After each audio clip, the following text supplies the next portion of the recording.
Hello, my name is Steve Treglia with Bloom Shapiro, and this is our continuing Bloom Talk series on the new Revenue Recognition Guidance, ASU 2014-09, effective for non-public companies with periods beginning after December 15th, 2018. Today I'll be going through the changes under the new standard to uninstalled and stored materials, how it's going to impact contractors with a short example, and what action companies should be taking now.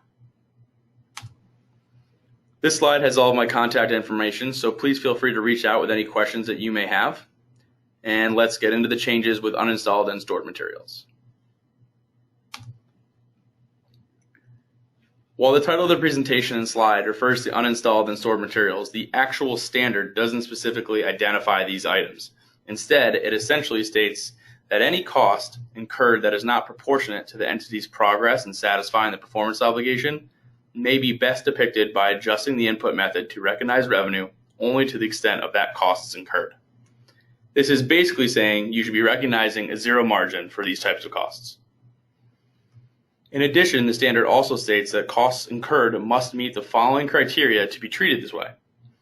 The good is not distinct, as in it's not a separate performance obligation on its own.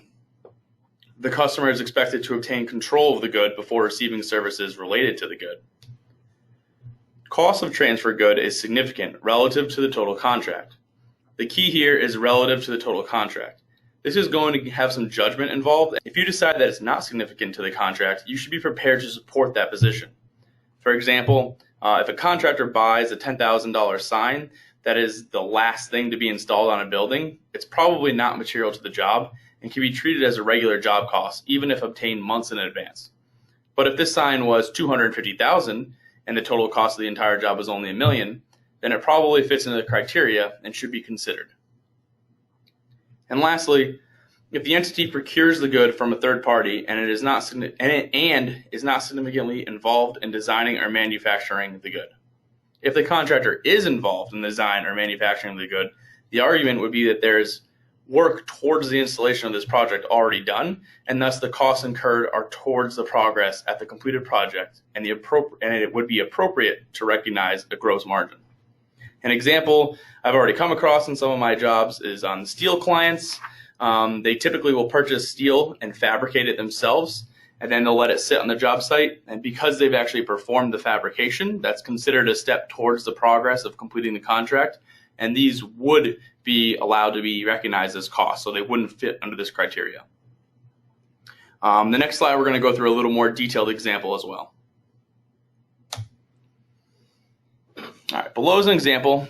You can read through it. I'm just going to go over at high level and kind of give some of the touching points. So the first blurb basically says that it's a $5 million contract. The costs are $4 million, and that of those $4 million costs, there's $1.5 million in the elevators. The next section kind of says that there's a 7-month gap which spans between fiscal years, all while the only thing the contractor has done is purchase these elevators. No work has been done to them.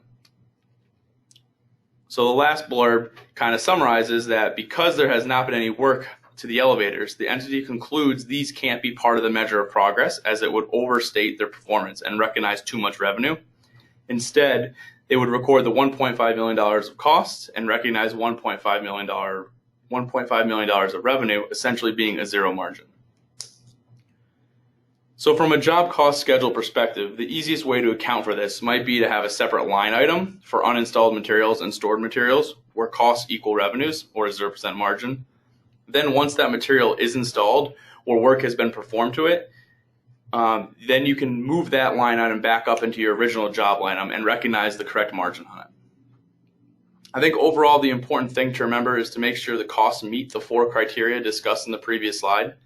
The actual accounting treatment is not overly complex. It'll probably just add a line or two to your job schedule and require some additional tracking.